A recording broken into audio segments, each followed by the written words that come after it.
Good morning, class 7. So, today we shall finish off with whatever we are left with, the remaining portion of our chapter. All right.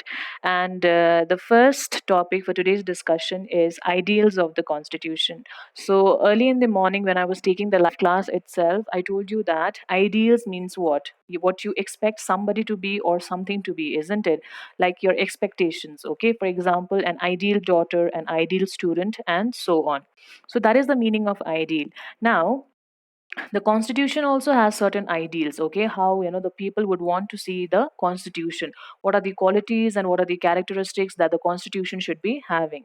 So the first one is justice. Now I told you, okay, in the class that justice, we all have heard the term justice, and justice, it could mean, in the news channels, okay, in the newspapers, we hear the slogan, we want justice, isn't it? What does it mean? Justice simply means fairness, to be treated fairly. All right.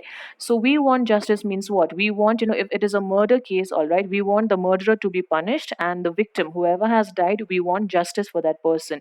We want fairness for that person, isn't it? So that is the meaning of justice. All right. So there are three types of justice. Okay. First is social justice. Social justice is given to everybody, irrespective of what a person is. Whether a person comes from a lower caste, all right, or whether it is whether it is based on gender, whether it is a girl or a boy. All right. What language a person speaks, or from where a person comes, to which community he belongs, he is given social justice. All right. So there should be no discrimination, no discrimination based on caste, religion, race, language, gender, etc. That is social justice. Then we come to economic justice. Economic justice means, something, economy meaning it is related to money, it is related to wealth, isn't it? So, whether be it a rich person or a poor person, justice will be given by law. All right. Then the third one is fraternity. Fraternity, sorry, I'm so sorry. Third one is political justice. Political, it comes from the term politics, isn't it? So, political justice means free and fair elections. All right. Everybody is entitled to. Vote in the elections, whether you are a rich person or a poor person, you do have the power to vote and choose the government of your choice. All right. So that is the meaning of political justice, right to vote. Second ideal of the constitution is liberty. Now, what do you mean by the term liberty? Liberty simply is equal to freedom. All right, freedom to express yourself, freedom to speak. All right, freedom to go anywhere wherever you want in the world, freedom to choose your religion, and freedom to choose your own job. So this is liberty. Liberty is equals to freedom. Then we come on to equality. Equality, we have been coming across this term, okay, time and again. So equality basically means to bridge the gap between the rich and the poor, isn't it?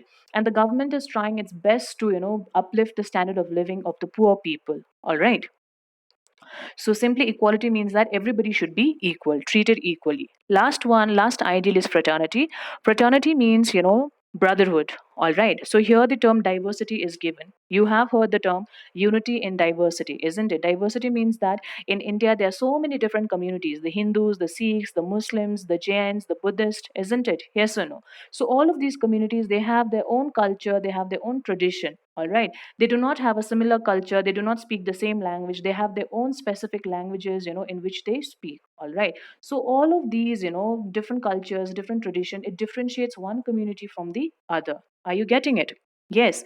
But what happens in times of need, when the entire country has to come as a whole, all of these differences are forgotten. All right. All of these community differences are forgotten, and all the community, they join hand together, and they a constitute themselves as Indians. All right. So this is the meaning of fraternity. Fraternity meaning, ensuring brotherhood, that all Indians are my brothers and sisters. Okay. After that, we move on with the features of the Indian Constitution. Now, first one is written constitution. We all know that the Indian Constitution is a written constitution, isn't it? And it had taken almost 3 years for the Indian Constitution to be framed. Yes, and I have given you last time those countries which have unwritten constitution, for example, Great Britain, New Zealand, Israel, and so on. Then single citizenship. Now, India just offers one single citizenship, all right? It does not offer state citizenship. Are you understanding? For example, there are 29 states, isn't it? So India does not, give citizenship of the different states, all right, to which you belong, and state of the nation. But in countries like USA, what happens is people do have dual citizenship. They have two citizenship, all right? One of the state to which they belong and one of the country. For example, people might be, people living in United States of America, they might be having the citizenship of California to the that is the state that they belong to, and of the United States. So in this way, they have two citizenships, all right? But in India we cannot have, for example, the citizenship of Sikkim and the citizenship of India. Okay. And this is very beneficial, meaning, single citizenship of India is very beneficial. Why? Because it promotes unity amongst the people, that we all are Indians. You are not Sikkimese, or you are not, Maharashtrian, not like that. All right. It is, we are all Indians. Then the third one is blend of rigidity and flexibility. Rigidity means what? Something, the rules which are rigid. And flexibility means what? Those which can be changed. All right. So in the constitution can be changed. Okay. Certain, very, you can say, some parts of the constitution can be changed by a simple majority meaning a small number of leaders who vote for it. All right. And there are other amendments, or there are other changes which require, a large number of votes from the leaders. So this is the meaning of blend of rigidity and flexibility. The constitution is rigid in certain, parts, whereas it is flexible in certain other parts, meaning to say that it can be changed. And certain small portions, okay, which needs to be changed, they just require a handful number of leaders. All right. They require the votes of a handful number of leaders. Whereas others, all right, which is a little more serious part, which needs to be amended or which needs to be changed, then they require the votes of a large number of leaders of the parliament. Then we move on to the next feature, that is federal form of government. Federal form of government means what? That the power is divided. Now the power is divided between the central government and the state government. All right. Now the rules and the regulations, all right, that is stated in the rule book, or that is stated in the, you can say, yes, the rule book of Sikkim, it applies to only Sikkim, isn't it? It does not apply to all the 29 states of India. Or does it apply? No, it is only restricted to the state of Sikkim. All right. But the central laws, the central rules and regulations, it applies to all the different states of India. So this is the meaning of division of power. All right. That the power is divided between the central government and the state government. Then we have parliamentary form of government. Under the parliamentary form of government, you need to know two things, that is the prime minister and his council of ministers, okay, and the president, they make up the parliament. All right. So they are the most important, you can say, bodies which make up the parliament. Now, the prime minister and the council of the prime minister is known as the real head of the government. Why? Because at the present moment also you see that the prime minister is the one who is, mostly seen in the newspapers and the news channels, isn't it? He is the one, who is going here and there, or talk addressing the, citizens, what is to be done and what is not to be done during this pandemic. Or do we see the president of India who is coming into news? No, it's not like that. So from here we can say that the prime minister is the real head of the government, whereas the president is the nominal head or the ceremonial head of the government. Please write it down: ceremonial head of the government. So he is there. But this does not mean, that the president has less powers. All right. It does not mean that. He also has equal powers, but in other respects. Then we have directive principles of state policy. Now, this particular topic is properly done in the later chapter. All right. It is a full chapter that has been discussed, the directive principles of state policy. So for now, you just know that directive principles of state policy are the guidelines for the future government to be kept in mind while framing the laws and policies. So the directive principles are actually the guidelines, okay, that is given to the government while framing laws and rules. Just understand this much, okay. Then moving on, we move on with the next very important topic, that is fundamental rights. Now, fundamental rights are given to each and every citizen of a nation, all right? And these fundamental rights are very important. Why? Because they help us in shaping, all right, or they are very necessary for the all-round or overall development of the citizen or an individual. So fundamental rights are very important, and these are given to each and every citizen of the nation. So in this manner, we have seven fundamental rights. All right, right to equality. Now we all know, you know, what is right to equality. Nobody can be denied this right. Okay, whether they belong, irrespective, to which to caste that they belong, or irrespective of the gender they are. All right, So to whichever, they cannot be denied, to whichever community they belong, whatever language they speak, whatever religion they follow, right to equality is given to everybody. All right. Right to freedom, we've already spoken on this as well. Right to freedom is what? To right, the freedom to express, freedom to think, freedom to move and travel all around the world, freedom to hold public assemblies or meetings. Yes. Then we have right against exploitation. Right against exploitation means nobody is allowed to exploit you, or nobody is allowed to misuse you. All right. If you do not want to do a certain thing and somebody is forcing you to do, you have the right to object to that person. Did you get that?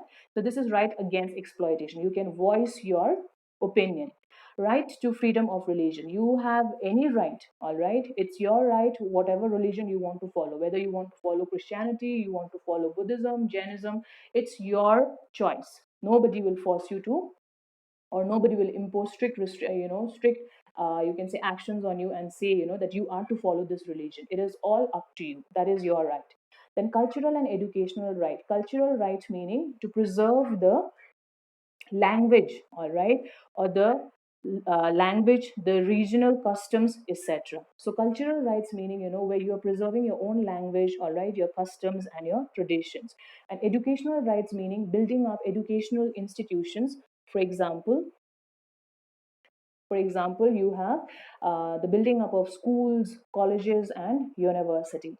The second last fundamental right is right to constitutional remedies. Now, if you see that your fundamental rights are being denied, all right, you find out that you are not being able to enjoy your fundamental rights, then what can you do? You can go to the court and you can say, you can fight for your rights, that you are being denied of your fundamental rights. You can go to the court and file a case. This is the meaning of constitutional remedies. Okay. Then moving on to the last one, that is right to education. So we all know that whether a child be from a poor family or a rich family, all have to be compulsorily educated from the age of 6 to the age of 14. All everybody, all child has the right to get educated. Okay. And the government, for the weaker sections of the society, they have schemes. There are different schemes which is introduced, where the child who cannot afford school, they are sent to schools, and the charge, or everything is taken care by the government. All right. Then the next subtopic is fundamental duties. Now, along with the government, the constitution giving you fundamental rights, all right, you have certain fundamental duties also. Okay. And certain fundamental duties, it's not mentioned here, but once you go and visit the movie theater, or you're in INOX, before the movie is displayed, or before the movie runs on the screen, then what do first of all, what do you see? You see ads, and before the ads, or maybe after the ads, you see that the national anthem is being played on the screen. So what do? Instantly, what is your action? You get up, isn't it? And you start singing. All right, that is your immediate action. So we see that this is our fundamental duty. When the national anthem is being played, you are to stand and you are to sing. All right. Secondly, to respect the national flag, you are to respect the national flag. When the national flag is being hoisted, you are to stand. Yes or no? You cannot just afford to sit. Okay. And you are to respect the constitution, the laws and the rules that is included in the constitution. So these are certain simple fundamental duties. All right, in detail we shall be studying later what are the fundamental duties, but these are the simple fundamental duties that you are to execute, or that you are to do, being a citizen of India. All right. Last one is amendment to the Constitution. Amendment meaning changes in the Constitution. All right. Changes which are introduced in the Constitution. Changes like certain rules or certain norms have been removed from the Constitution. Certain new laws have been included in the Constitution. So this is the meaning of amendment. Changes that is coming time and again in the Constitution. All right. So after the enactment of the Constitution, that is from 26th of November 1950, from the time it was enacted till date, the constitution has been amended or changed how many times? 101 times. All right. So you just need to know this, that the constitution has been amended 101 times. So this is the end of the chapter. All right, we have finished with, as in the live classes this morning I told you that we have finished off with our half yearly syllabus. All right, from the chapter, from the history section, we have finished 4 chapters. All right, and from the civics portion we have finished 1 chapter. So these are the topics, these are the chapters that is going to come from your half yearly, all right, from the half yearly syllabus. In the next class, we shall be doing with the final term syllabus, all right. So I think we'll begin from history itself. Okay, so this is all. Please go through the video, all right. Go through the YouTube video that I will be uploading. Also, please go through the textbook, read the textbook thoroughly.